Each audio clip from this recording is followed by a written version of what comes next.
Hey YouTube, just a quick break from my discussions on consciousness, which is certainly the trendy topic in philosophy to talk about. But I've got an essay coming up in Issues of Existence, and I kind of want to just vent some of my ideas off.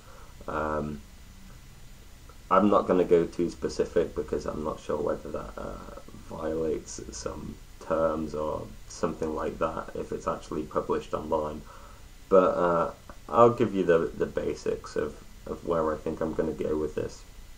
Now, existence it's an kind of esoteric in certain respects, especially within contemporary metaphysics. Now, existence, of course, has been debated for a long time, but the contemporary issues are slightly more difficult to grasp and more esoteric than the older philosophical issues. I suppose one could say that the person that kicked off the contemporary discussions with a reframing of the ontological problem was Quine. He said, the question isn't what exists, the question is what is there. So he's changing the particular claim here, and this is kind of how most approaches go. It now goes to maybe something like more of an empirical claim. So what Quine says there is, and all there is that anything that exists, and to exist necessarily, is to be the product of a bound variable, or to be the value of a bound variable. So what Quine wants to do is say that there exists an X. Say the claim Pegasus exists. The claim would be there exists an X such that it is winged, and it's a horse, and it was part of Greek mythology. If we can find anything existing, or if we can find anything that there is with those properties, then it exists. This escapes us from the usual problem that's called Plato's beard, which is, if I can talk about Plato's beard not existing, then in some sense it must exist because I can refer to it to begin with, which is kind of a problem that Quine overcomes here. So, for Quine, the only things that exist are the things which our best scientific theories depend upon. Now, there's obviously a lot of criticism with this view.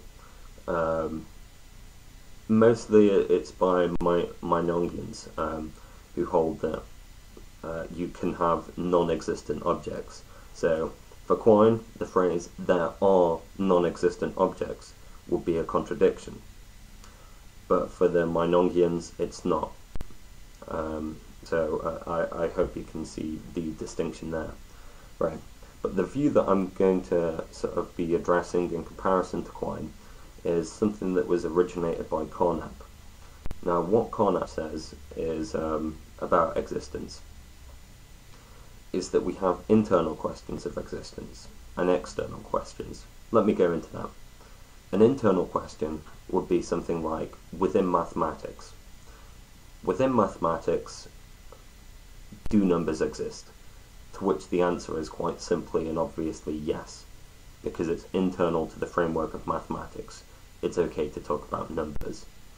Within the framework of Greek mythology, does Pegasus exist? Yes. And so on, and so on, and so on. But external questions that are external to the framework in which we're considering. So, not within the domain of mathematics do numbers exist, but do numbers really, really exist? Does Pegasus really exist, not dependent upon this particular framework? What Carnap wants to say is that external questions can never be made any sense of. And the external questions are ones that philosophers consider themselves with, because the internal ones are particular to a given domain. So, you know, a philosopher isn't necessarily concerned with how many prime numbers there are over 100, for example. That's a mathematical empirical question. But the next external question would be, does it exist really? What Carnap says, of course, is that those sorts of questions, those external questions, cut themselves off from the particular framework. So they don't make any sense, because to say numbers exist external to the framework is nonsensical.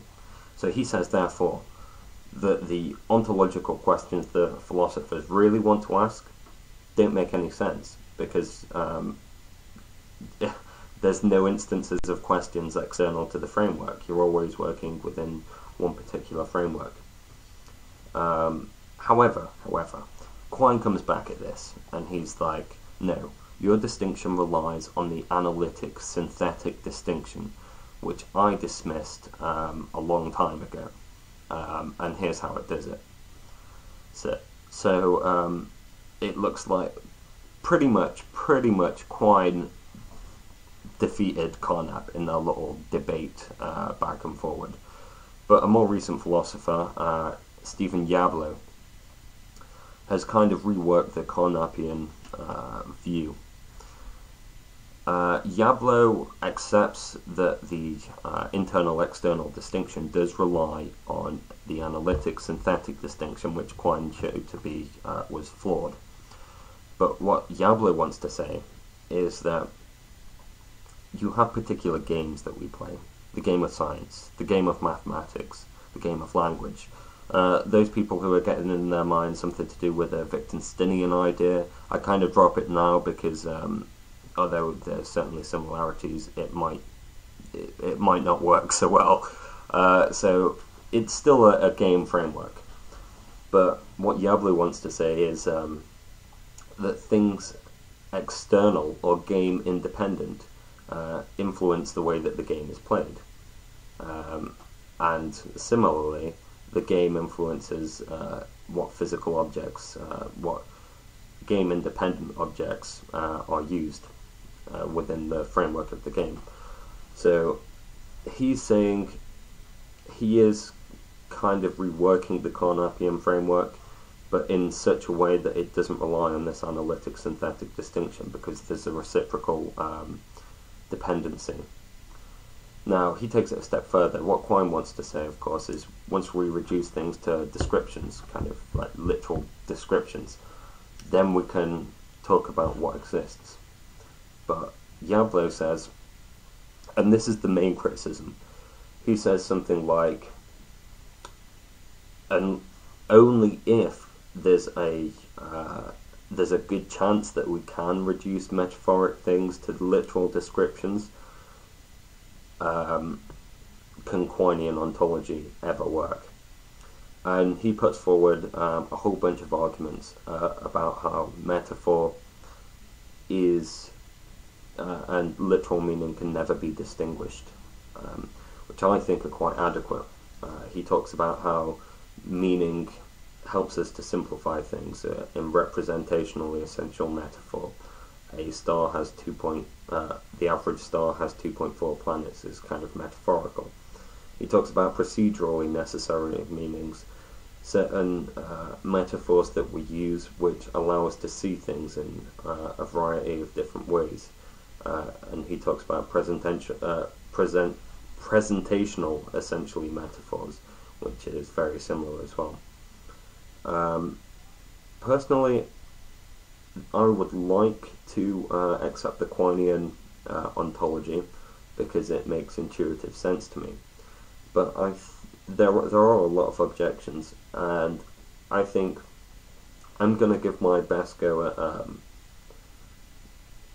trying to work through and come up to some sort of conclusion, which I'm not going to go into here because, again, it might violate certain terms. But if anyone has any other opinions on this, I'd like to hear back from you. And peace, guys.